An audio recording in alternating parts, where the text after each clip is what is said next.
Thanks for joining us for this episode, and I do want to remind you to make sure that you are following us on Apple Podcast, Spotify, or wherever you may listen to podcasts. You can also subscribe to our YouTube channel at youtube.com/@churchadvance, and you can actually watch video versions of each episode. We'd also really appreciate it if you could leave us a 5-star review and share this content with other pastors and church leaders. We want to help as many of these folks as we can, and so we'd really appreciate you sharing this episode with your friends. Well, thanks again for joining us as we begin today's episode and continue to advance a reformation of fellowship, partnership, and gospel hope amongst Bible-believing pastors and churches. This is Church Advance with Brian Sams.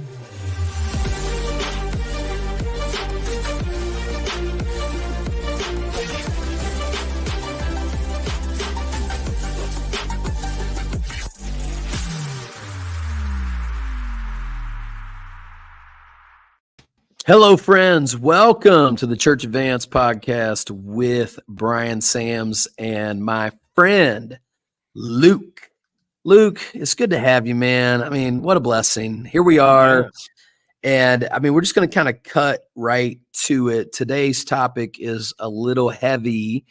And we're just going to kind of introduce it and kind of run on it. But most of you probably know by now that on November 23rd of this year, there was a 4-part docuseries released. I saw on X and other social platforms that it was released on HBO Max. That's actually not exactly accurate. It was released on a Discovery platform. There's all kinds of these multiple companies.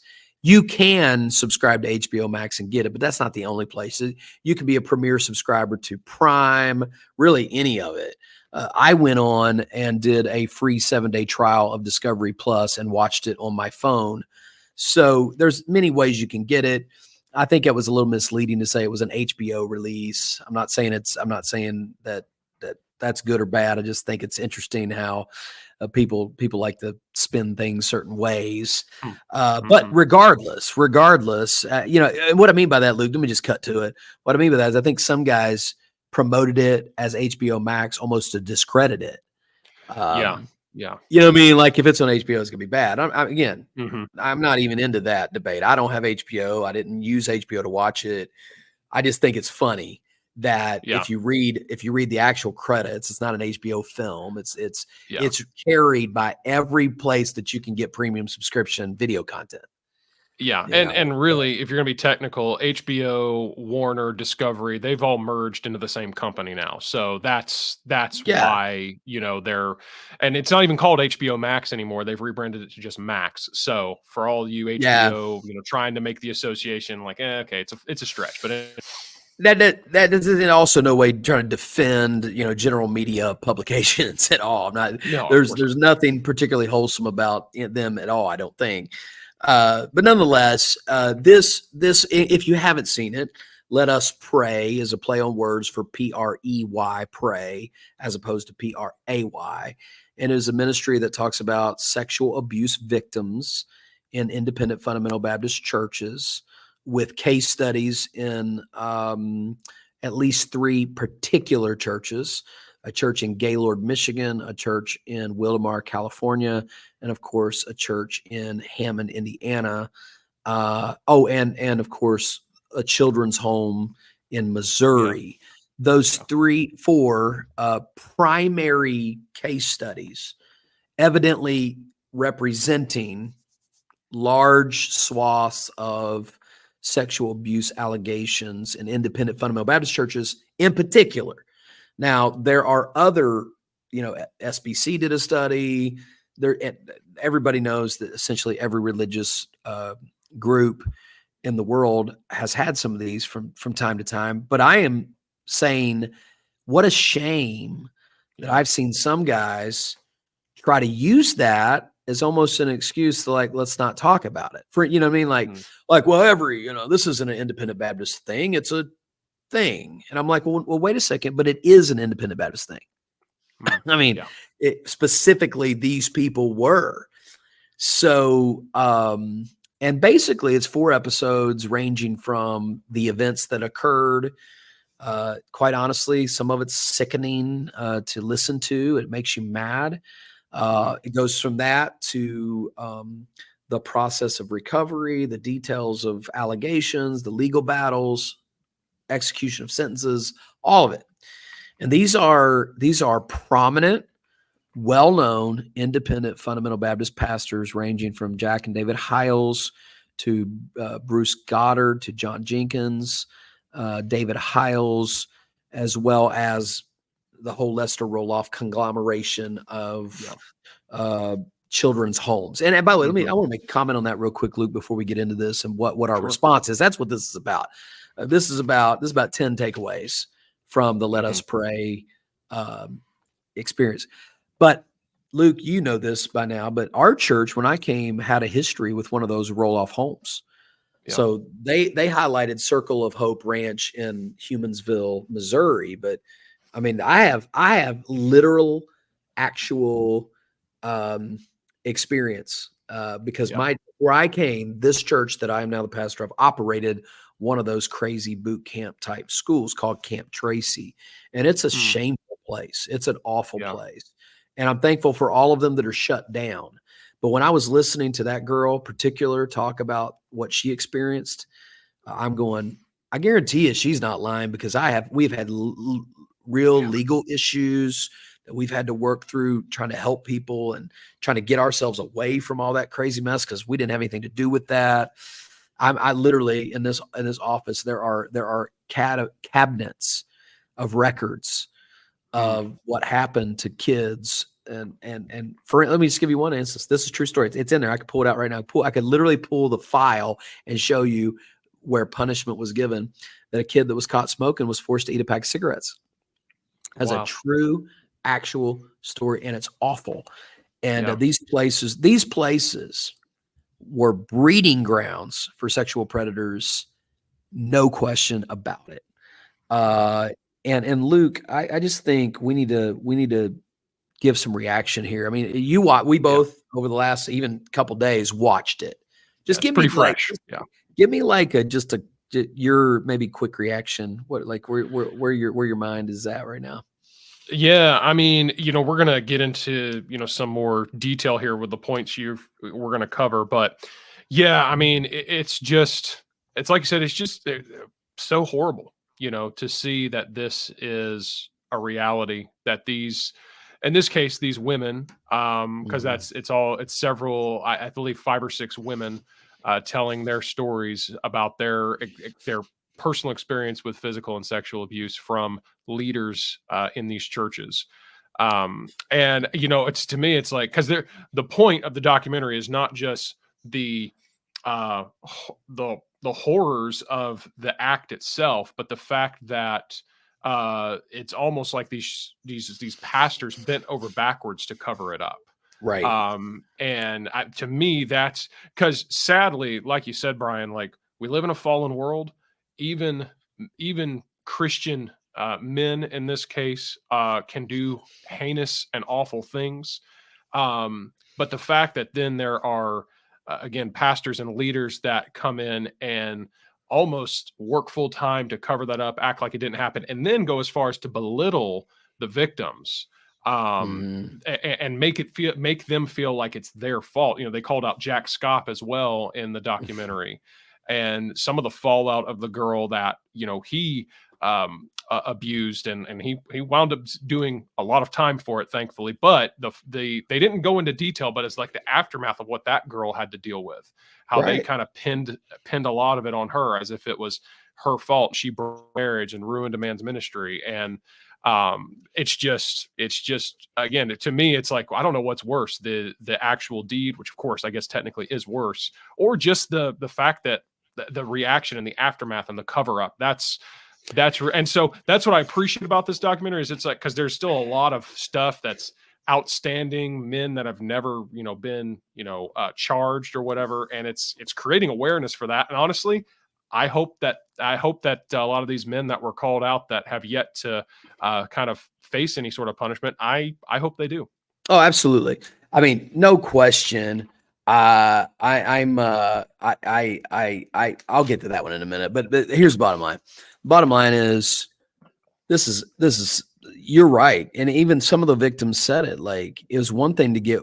I think one girl said it like this: what my a predator didn't take from me, the pastor took away, because he didn't defend me, he didn't try to help me, he basically swept it under the rug. And guys, look, it's one thing to say, oh, this is just a Me Too, hashtag Me Too movement, but once somebody has been literally arrested, charged, and found guilty, look, and you're still hiding and acting as if this didn't happen, that's where, like, goodness gracious, man, at some point, somebody's got to do what's right. So let Luke, I got 10 reactions here. I got 10 reactions I want to work through. I want to let you kind of state them, and then we'll unpack them as best we can. Yeah, let's do that. So number one, no ministry reputation is more important than the lives of people. Yeah, and that really came from one statement that one of the accusers allegedly, when she said something to the pastor's response was, if this goes public, we'll lose our school and we'll lose our church. And I'm thinking, well, it would be better to not have a church or a school than to have one where the youth pastors and the Christian school teachers are sexually assaulting the children. God, I mean, good night. Is not that the very reason the church exists, is to minister to? And if you are on the predator side, not the healer side of people's lives, you should be out of business. I mean, look, a bishop must be blameless, which means accusations don't stick.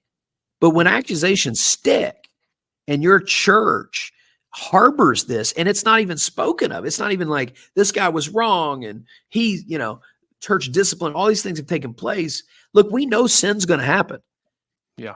But when the church values its buildings, its budgets, and its body count more than the people that they're trying to help and redeem, that is a shame. And I would say board up the doors and board up the windows and sell the property to at least a fishing club, because a fishing club is more valuable than a church like that. Yeah. Yeah. And I mean, to say that, and I don't know, I don't know all the legal ramifications of what come from, a church that potentially does report it and stuff, but to say that you're going to lose your entire church and your school because of one incident is probably a little bit dramatic. I know there are plenty of churches out there who have done the right thing and who have reported.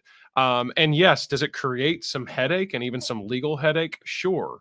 And is there a risk that you're obviously open yourself up to potential, yes, legal issues? But I've known many that because they did the right thing, it was handled. Again, it was a horrible situation, but the ministry still lives on because they proved that they're doing the right thing. They're taking care of these victims. That's exactly right. Luke, here's the bottom line. I think at the heart of it is a lack of a felt need to avoid controversy. Yeah. Like, if we say this, we're going to go on the news and we're going to this and we're going to that. I'm like, well, man, you're going to go on the news anyways. I mean, like, if somebody sexually assaulted a child, you need to come out, you need to report it. We'll talk about that later. You need to report it. You need to terminate. You need to protect children. And you need to tell everybody, we are not for this. This is not what we are about. We have done the right thing here, and we are terribly sorry for what. And the chips, let them fall where they may. Yeah. But if that's not the attitude that you have publicly toward things like this happening, I would ask these men now, what do you think the fallout of this video series is? Yeah. Yeah. I mean, now, there are hundreds of thousands, if not millions more people aware. That's right. And like you said, names were called, I mean, names were spoken of throughout. Again, you said Goddard, Jenkins, these men's names were mentioned, and now they're on the map. Yeah. And so, I mean, I hate, I want justice to be served. I hope to see, but I mean, they just made it a lot worse, by covering it up. I agree. I agree. Yeah. So yeah, number one, again, no ministry reputation is more than the lives of people. Yeah. Now let's look at number 2. Pastors and ministry leaders need to be held to more strict accountability. Yeah, I mean, that's biblical. James chapter 3, verse 1, do not be many teachers, for there's stricter condemnation. Guys, man, look, ministry is a high calling. Ministry is a holy calling. Ministry has expectations. I mean, a pastoral qualification is to have a good reputation of them that are without. That is talking about people outside the church. Yeah. And are we seriously presuming that America in the 21st century is worse than Rome in the first century? Yeah. This is nuts, dude.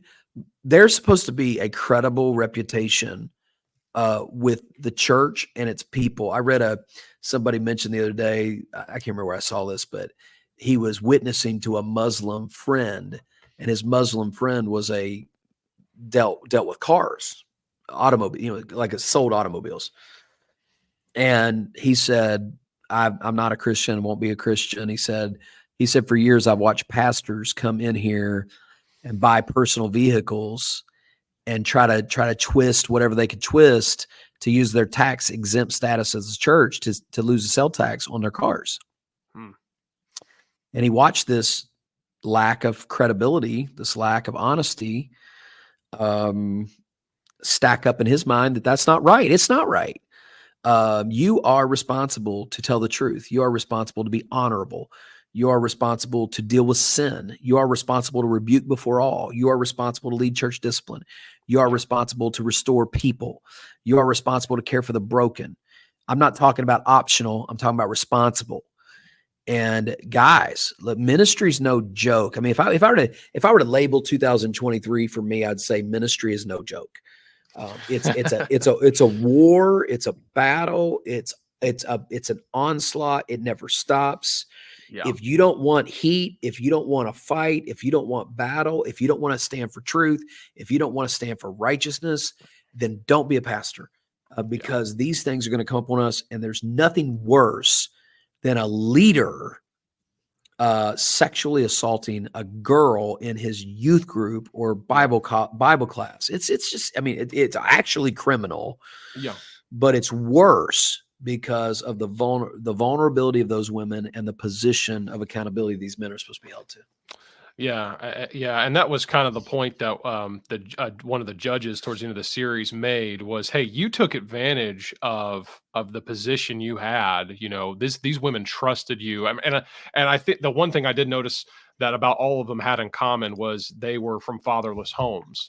And so these men are coming in and, playing that role of a father figure, and then, taking advantage of that. And and as far as the accountability factor goes, that was one of the points that the documentary made at the beginning, was they kind of showed you the average hierarchy of, these big IFB churches of, it's the man of God, and then, and then the men, and then the women and children. And, not to say that there's a problem with maybe we're going to talk about that, the biblical roles and all of that, but they did emphasize, and they're right, that they used Jack Hyles as the example. And I like how they tagged him as the founder of IFB. I mean, I guess that is a thing, probably. But how, I mean, and he is known for, I'm the man of God, don't question me. And so just the whole accountability is missing in many independent Baptist churches, and probably not just Baptists, probably just many independent congregations in general. Absolutely. Have some type of denomination or whatever. So that's right. It is a problem. And while we boast of independence, or some boast on independence, where's the accountability that many people go without? And it's not just, yes, they need more strict accountability on them. Of course they do.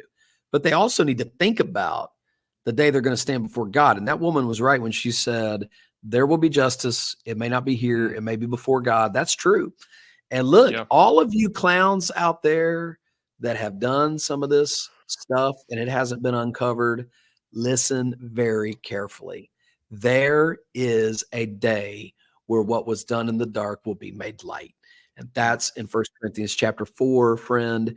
And look, it all doesn't shake down here. And I'm going to talk about justice in a minute, but that's the bottom line. And man, I just feel like we should be doing more. I have done more in 2023 to bring accountability to this church than I have done in my 8-year history. And I'm doing more and more and more. I am doing as much as I can to release the reins of this church to multiple leaders. Because if not, you can become a show that nobody will touch and nobody will mess with. And that's a shame. And that's not what you see. There's a path to rebuke an elder in 1 Timothy chapter 5. But there is a path, meaning it's in there. We're taught how to do it. And those churches should be up in arms right now. I mean, up in arms. And you know what's sad is I think they walked into a church meeting at one point and they're recording this. And one of those pastors, it's on video. I haven't heard the voice. I preached with him before. And he said, it's wicked to stand against the church. He said that in this meeting. And she turned around and said, well, it's wicked to rape women. Yeah. I mean, I remember that. And I thought that was one of the times where I was just like, I want to punch a hole in my TV screen right now. I mean, like, can there be anything more bizarre to say? Guys, just think about this. Is it wrong to unnecessarily and unrighteously stand against the church? Absolutely. Yeah. Is it ungodly to rape a woman? Absolutely. Is it ungodly to lay an actual charge with factual information and legal backing and facts? Of course not. If not, then you have an absolute dictatorship. And that picture of those women with their mouths closed, mouths taped shut, churches need stricter accountability, period. Yeah, absolutely. Yeah. They do need stricter accountability. And that leads us to the third point in regards to, like you said, that path to, maybe having to deal with a problem with someone in leadership. And that's that church discipline is sorely missing in many churches. I'm not going to say much about this, but guys, I'm just telling you, it is not happening. A healthy church discipline should be a regular part of the membership process of a church. And I'm going to give you 2 examples. I mean, I was aware of a situation where a prominent member of a staff was dismissed over certain allegations. And there was not a blip word, not a thing said about it to the congregation. And the man was moved on without a word. Guys, this is a life. This is a church member. This is a person that needs restoration. Like where does this come from? You just fire and dismiss somebody without the attempt, if you will. I'm not talking about people that leave your church. There's nothing you can do about it. I'm talking about somebody does something at your church and it's a sin, it's wrong, and you just say, just leave the church and we'll just keep it quiet. Yeah. That's insanity. And then in the same ministry, there was a deacon embezzling money from the freaking offering plate. And they did not even say a word. I still to this day don't even know who the guy is. What happened to the guy? Okay, should he be a deacon? Of course not. Should he be a church leader? Of course not. Should the church press charges against him for what he stole? Probably not. But what should happen is you restore a fallen brother, and you give him a chance to repent. And if he doesn't repent, he should be rebuked before all. This is missing, bro. Look, this idea of this knucklehead Paul Fox having his junk packed up and moved back to Hammond after he slept with teenagers in his youth group is insanity. There's no church discipline. There's no restoration. And when there's no discipline and there's no restoration, sin, read your Bible, people. A little leaven leavens a lump. Yeah. And I think a lot of this and I think a lot of it ties into what you said earlier about how it does seem that pastors can be really avoidant of controversy and conflict. And unfortunately, as a leader, that's just part of it, and you have to be willing to have the hard conversations, to bring, like you said, the awkward and challenging things even to your church. I mean, when it's appropriate to your church, and Right. to potentially set up, like you said, that healing and restoration process. Now, to be clear, I don't think we have to make this clear. I don't think we're saying that sexual abusers deserve restoration in that context. I mean, I Oh, hope that they find restoration for their souls and that they can get right with God. But we're not talking about, hey, restoring them so that they can go back into ministry and work and abuse kids. no. Absolutely not. That's not what we're saying. No, But like you said, we're talking about dealing with the sin yeah, in the process of church discipline in order for people to be aware of it. I mean, that's what Scripture says. 1 Corinthians 5. They're to be rebuked and marked and avoided. I mean, they're not, and of course, if they're repentant, they should be loved. It doesn't mean that they're going to, like I said, they're not going to be deacon again. They're not going to be. That's not the point. And it very well mean they might need to go to another place. That might be the case. But what is not the case is you just relocate them to another church without there being public rebuke and a public mark and a public discipline having taken place. This is, and then all those other stories of, David Howe's moving from place to place to place. I mean, it's chronic. And then as they demonstrated, it birthed more. yeah. And that's unfortunate. Yeah, so that's kind of wrapping up that point of church discipline. It's missing. It needs to be more utilized and properly followed and all that. But let's move on to the fourth point here, which is anyone in support of a pastor or ministry who allows or overlooks the abuse is part of the problem and should be marked and avoided. Yeah, man. Look, here's the bottom line, Luke. If you're still having these guys preach for you, you're nuts. Yeah. If you're still preaching for them, you're nuts. If you're still trying to act like everything's okay, you're crazy. If you're one of those guys on X right now trying to defend this in any way, trying to make any statement, I mean, I've heard guys do everything. Luke, it's just nuts. The last week has been this explosion of guys trying to, oh, well, that's not, we're not that, we're not this, we're not that, and and don't touch the man of God. All those things. Good night, man. Look. There is no place for this. And if you are trying to prop up these people, I mean, I'm seeing these guys still on national conference flyers speaking at events. That's a shame. And if you are a preacher and you take your children to conferences like that, you ought to be examined. And I've even seen, guys even just trying to find any little thing, like one guy on said the other day, well, they made a mistake because they said Jack Howells is the founder of the IFB, which is not true. That's not true. But he is the unquestioned leader of the standard IFB movement, particularly the one that was being discussed in these films. There's no question about that. But trying to pick apart something like that to try to descale the credibility of this particular. Now, I'm not. By the way, let me just move into number 5 too, because I think this is important. There were certain things attacked in the series that we should be cautious of.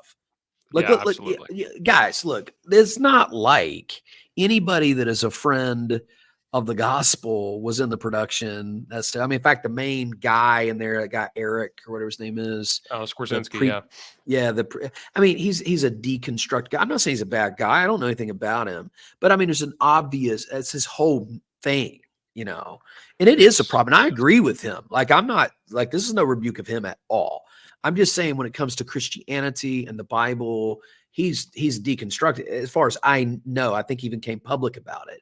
It's not like he's a friend of the guy. Not like he would look at my church and be like, "Oh, that's a great church." I mean, he would look at us probably like we're fools. And I'm not an IFB. I'm not. I mean, I publicly am not. Our church is not. I am not. I am separated from that situation. But and many of the girls, maybe, I don't know what obviously it'd be hard for them to have a decent opinion of Christianity based on their experience. And certainly the producers of the film and putting it out on these, the whole purpose of it is to smear Jesus and all that. I mean, I would imagine from some levels, but there are things, guys, in there because of that we should be cautious of. Let me give a few. I think Luke, you even had one to mention. I'm just going to run through these real quick. I'm not going to spend a lot of time on them, but you mentioned the thing about authority, God's structure of authority. Well, I mean, I hate to break the news to everybody. There is a structure of authority, and the biblical position is complementarianism. Can it be wielded? Can it be wielded for abuse? I suppose. But that doesn't necessarily mean that if you are a complementarian, you are prone to abuse. It's the wrong view of complementarianism that would lead people to that thing. So that, I mean, number two, women's roles in church.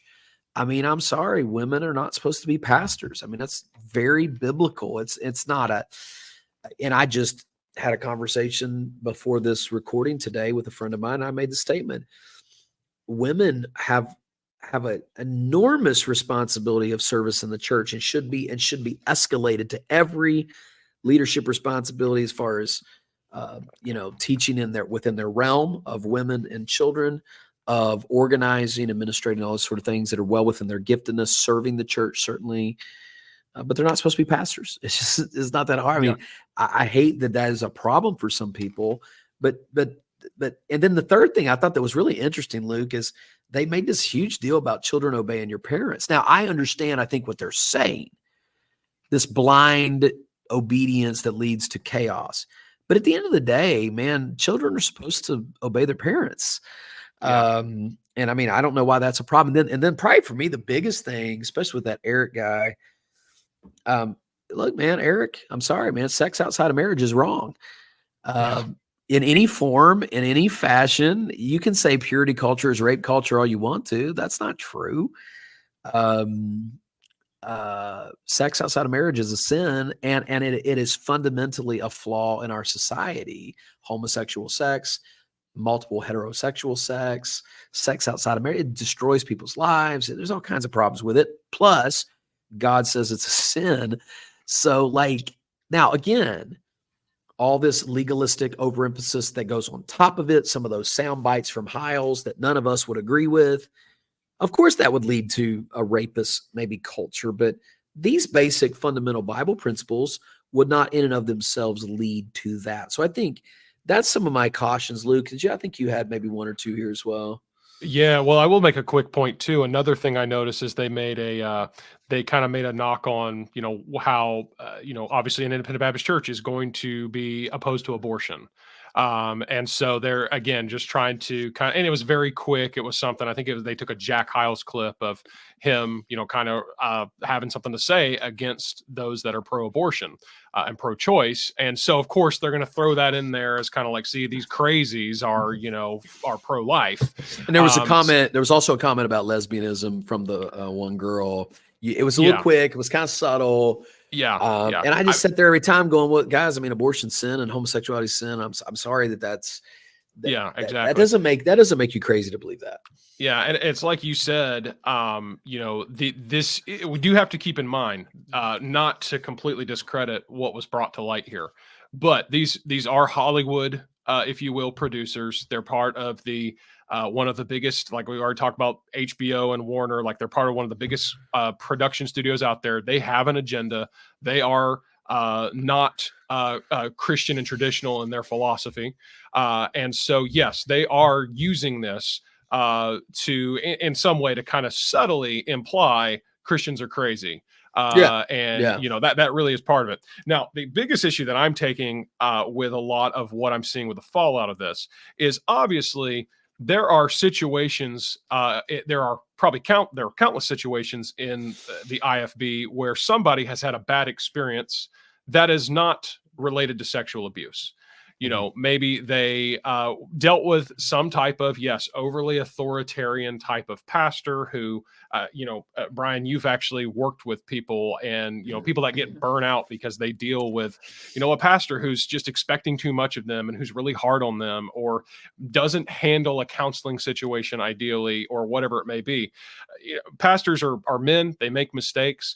And I'm not saying that I've been somewhat hurt in the past by, situations that surround the IFB, but I am seeing certain I've seen a few people out there that are conflating their experience with maybe what was potentially seriously a painful situation. They're conflating it with these women's experience of experiencing true physical and sexual abuse. And when you do that, you are, to me, that's just so narcissistic, because you are taking away from the real problem here, which is the sexual abuse element, and you're making these women for you to come along and act like you're the same kind of victim as a sexual abuse victim. Again, that's a level of narcissism to me that is just, again, like you said earlier, you need to examine yourself. Man, Luke, I'm telling you right now, brother, I think I'm just going to give you the mic more, because you just dropped it. That's good. And I think the statement you and I crafted before we got on the air was, legalism is not the same thing as abuse. No, it's not. It leads there. It certainly can lead there. Absolutely. But man, come on, dude. If your pastor, forced you to only be King James only and made you wear pants till you graduate high school, you were not a victim. Okay. Yeah. That is not the same thing. And I agree, man, with what you said. To try to put a bad experience on the level of actual sexual assault is awful, man. And I mean, you know what? I've been involved in some big churches, and I'm not aware of any in those contexts sexual assault victims that I know of. And to say that some of my difficulties with the IFB are on that level is just, I don't wake up. And I know we have, guys that follow, the RFP guys, and these are really nice guys. But there can be guys that follow that kind of thing, that everything is just demonstratively bad. In fact, one of our next episodes is going to be some of the exciting things that I see coming among independent churches. But to say that these are equal experiences are really, really, really bad. So, man, that's a good word, Luke. Good challenge, sure. Yeah, and another thought is you just have to keep in mind something that they're definitely, you talk about Eric Skwarczynski, he is certainly trying to broad brush as if every single church out there that happens to identify as independent Baptist in any way, that he stated it. He said they are all, I forget how he said it, but he said they're all just about to vote, or they're just all basically implying that this problem exists in every single one of these churches, and that is not true. And I would say, I believe in the future there will be a break, an ultimate break. I believe that there will be a group of people that are going to say, we can't call ourselves that. They don't believe that anyways. They are independent. They are fundamental. We are Baptists. And I'm going to talk about it in a future episode. But they're not IFB. No. When we're talking about IFB, let's just call it what it is. We're talking about Trieber. We're talking about Gomez. We're talking about Fugit. We're talking about Sword of the Lord. We're talking about that's who we are talking about. In case anybody's wondering, when we talk about the far right fringe of IFB, where all these people are in, that's the fringe. And most of the people I know that are independent, they don't have anything to do with that. They don't go to the Sword of the Lord. They wouldn't send their dog to Golden State for potty training. I mean, they would. There's just no. There's no, you know what I mean? Like, I wouldn't send my kids aren't going to schools like that. They would never go to school like that. So there's this, I think with Eric, the problem is he doesn't see the difference. Yeah. But the problem is all these independents want to claim that they're not that, but they get lumped into that. Mm-hmm. That's why I think in the future there'll be a more of a sharp separation. Then the hardcore IFB will just be kind of their own circus, and they'll become just more of a whipping post for people to talk about. Yeah. Well, it's kind of like, it's kind of like Black Lives Matter. Okay. Now, is that statement true? Absolutely. But what that movement now represents is something that we would be pretty opposed to. And I think the same thing with independent fundamental Baptist. Can you be that and be a great church? Absolutely. Yes. But unfortunately, the term IFB, independent fundamental Baptist, is becoming synonymous with the abuse because it's been so rampant. And furthermore, I don't understand why everybody that's a good guy, or I say everybody, some guys out there that are really good guys are just still trying to like warm up and like, I'm proud of this. Well, I mean, there's got to come a time, man, where and this video series might be one of those times. Look, that ain't me. That ain't us. Whether you're a Southern Baptist or not, whether you're in a denominationally affiliated church or not. Technically, are you independent? Yes. There are independent Bible churches, independent Presbyterian churches, of course. But there is no doubt a unified group of people known as IFB that are represented in this series of videos. And I just named a whole bunch of them, and anybody like them. And there, Alan Domley would be another one, and crazy Greg Neal here in Jacksonville. And they're all independent fundamental Baptists. That's who they are. Hardcore IFB, hardcore King James, hardcore no pants on women, definitely littered with all kinds of legalism and stuff. And I'm not going to get into that right now. But look, let's not act like this is not a real problem. And I think the weakness of this video is Eric and others can't see that there are two different things. There's a world out there of people that are independent and fundamental and Baptist who are not IFB. Yeah. So I think those are some good things just to kind of some precautions to have as you consume content like this in general is, hey, the exposure, to be very clear, I am glad that this has been exposed. You're glad this has been exposed. And because of that overall, I'm for this series. But you just have to keep that in mind that no production of any kind is going to be perfect. And it certainly does have some things to be cautious for. All right, we got the final 5 things, and we're going to move through these pretty quickly, I think, because, I think it's okay we took a little bit more time on this episode because this is such a heavy conversation. But here is number 6. Take heed lest you fall. Yeah, man. I mean, hello. That's the one thing I kept pulling out of that. Lord, help me to be clean. Help me to be right. Help me to not give in to any impulse of my flesh in any area that would ever destroy the name of Jesus, destroy my family, destroy my reputation. And guys, that sinful nature is in all of us. And, the judge, when he sentenced that one guy, the judge said, I don't know if what's wrong with you can be fixed. He said that to the guy. Yeah. And I said, that's when I almost screamed to my TV, Jesus, only the gospel can fix that. Yeah. And the Bible's very clear in 1 Corinthians 10, take heed lest you fall, which leads, I think, number 7, Luke, to a more practical concept. And that is this: we should protect our children and our students, and really anybody for that matter. But what do we mean by that? I'm talking about our ministries, guys. I'm talking about the people that work in our ministries. At least 4 things come to mind. 1, policies. You should have policies for your ministries. Number 2, you should have background checks for anybody who's going to serve from nursery all the way to student ministry. Number 3, you should have training where clear expectations are put forth to anyone and everyone who's going to work with children or youth. And then finally, there should be mandatory reporting. Absolutely. And a clear policy of what to do when any of these kinds of guys, listen, it's not your business to handle criminal matters. Yeah.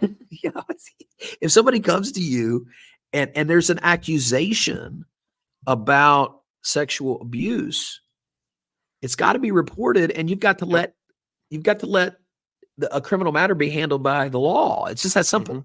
So those are the things I would say as far as implementation in your student and children's ministries and nurseries. And something to keep in mind too, not to make any of this seem simple or, cut and dry or not super difficult to have to experience if, God forbid, you're ever in the situation. But once you do report it, it really is no longer your problem in terms of like, hey, now the legal authorities are going to step in and take it from here. Yes. In the cases of there was that little where there was print on the screen and it said, this pastor, I think it was Jenkins, said that he did this, but there's no record of it. Man, if this ever happens in your church, guys, you better get it to the officials. You better have a record that it has been given. And when you make your statement, say, I reported it within 5 minutes of hearing it. Yep. And I am trusting the legal process to do its course. We have terminated the individual or suspended their employment. We've removed them from all and every church position, and we have handed over to the authorities, and we trust God with the results. And then you look like you did the right thing. Yeah, because you did. And so even though, again, it may be a lot to carry emotionally, the practical process is actually very cut and dry. Report it, fire the person, move on. I mean, that's that. And Right. so, because moving into number 8, whether it's on this earth or in eternity, justice will ultimately be served. Yeah, guys. And here's the thing. I mean, I know the heart of these women. They stated it. We want this to be avoided. Not every woman's going to be brave enough to come out. Not every situation is going to get resolved. David Hiles will probably walk free till the day he dies. Yeah. The fact of the matter is justice will be served. And that's why we preach the gospel. And that's why we warn men. And that is why we pursue justice in any form that we can in this life. But at the end of the day, ladies out there that may hear this, my encouragement to you is God gets the final word, and justice will be served, and we can rest in that. Yeah. Let's move on to number 9 here, which we've already touched on. Refuse to partner in any way with unaccountable ministries. Yeah, I mean, I got a letter in the mail from a missionary connected to a board that was related to one of these ministries. There's zero chance I'm supporting anybody in any way coming from any of these ministries. There's no way I'm going to preach them. There's no way I'm going to financially support them. There's no way I'm going to preach for them. There's no way in any way I'm going to enter into any kind of partnership in any fashion with someone who is unaccountable. And that's just is a bottom line. And Luke, I'm gonna go ahead and get into number 10 because I didn't finish my sentence. I wrote these things down. Something must have come up and didn't finish my sentence, but here it is. Once a legal verdict has been given, pastors who are now known to have harbored predators should be terminated and removed from the ministry permanently. Yeah. Guys, look, every time an accusation comes, does not necessitate a resignation on the pastor's part if he does what we just said. Yeah. But if he didn't do what we just said, and it was proven true, like in the case of the 2 people from the Wildemar Church, guys, that preacher should be fired, should be terminated, and should never be allowed to be a pastor again, because that is absolutely sinful and wrong. Yeah. Yeah, because one of the things that this documentary pointed out is that in multiple cases, because they weren't reported, these perpetrators came back and did it again. Yeah. And so there are literally women who were abused because a pastor kept his mouth shut and tried to cover it up on his own. I think about the church that John Jenkins now pastors, who was warned of this, and they still brought him on to be the pastor anyways. I mean, and you hate it because, I do look at, again, a ministry like Bruce Goddard's, and he started that church, and it seems that God blessed it and he grew it and whatnot. I mean, we could talk about maybe, things we don't agree with it about it or whatnot, but it's like, it is sad because it's very unfortunate that, hey, a man who it seems like God has been able to use him, but because he just didn't do what the right thing, he's potentially, and as I agree with you, like he should lose his ministry. Yeah. And so again, like you said, it comes back to this, like going back to, I think it was number 7, like, hey, there's simple policies. Again, it may be emotionally hard to carry. It's not like it's going to be easy, but there are cut and dry policies and ways to report it, terminate the person, move on. It really is, again, just from a practical standpoint, about as simple as that. And I want to make a clarifying statement just because I don't want to get misquoted here at all. Yeah. What I said was, if somebody goes through the legal process, has gone through, the perpetrator is found guilty, meaning if there's evidence, it was in court, it was proven, or a plea deal, or whatever it was, that is true, and the pastor also covered it up. Yeah. When those 2 things exist, I'm not saying, again, every time a sexual predator is arrested and sent to jail from a church, that's not the point. The point is that it was covered of course, up. Yeah. Yes. I just want to make sure that I'm being clear there, because again, there can be accusations that the pastor handled well. There can be accusations that weren't true, but accusations that were true were dealt with. The man is in prison right now, and the pastor also did not do anything about it. Now, then, ever, Out of here, buddy. Out of here. Yeah. Look, go do something honest with your life, man. Go Yeah.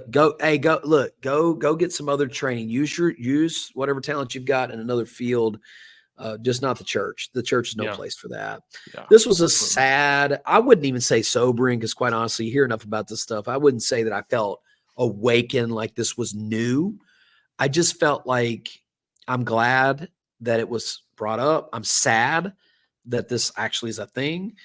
And hopeful that once again, we will drive a deeper stake into gospel-centered ministry and to do things for the sake of Jesus and for the love of people, and continually detach ourselves from legalism and its tentacles, and ask ourselves to let God truly use us in the freedom of the Holy Spirit. Well, guys, thanks today for being with us. I know this has been a tough conversation, but I hope in some way it was helpful and insightful, and maybe even gave you something you could do. We will surely see you next time on the Church Advance podcast.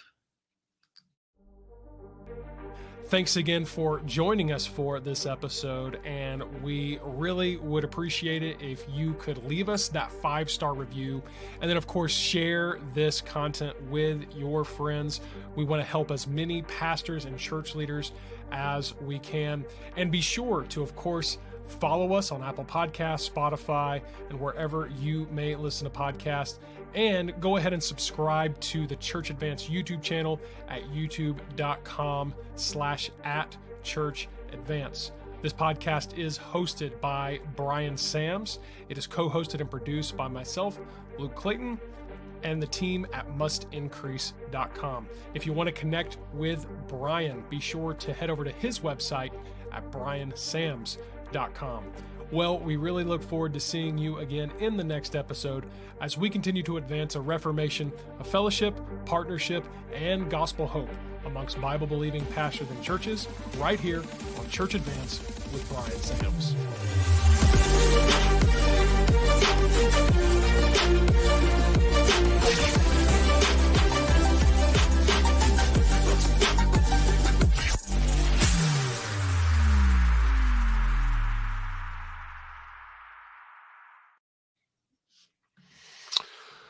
All right.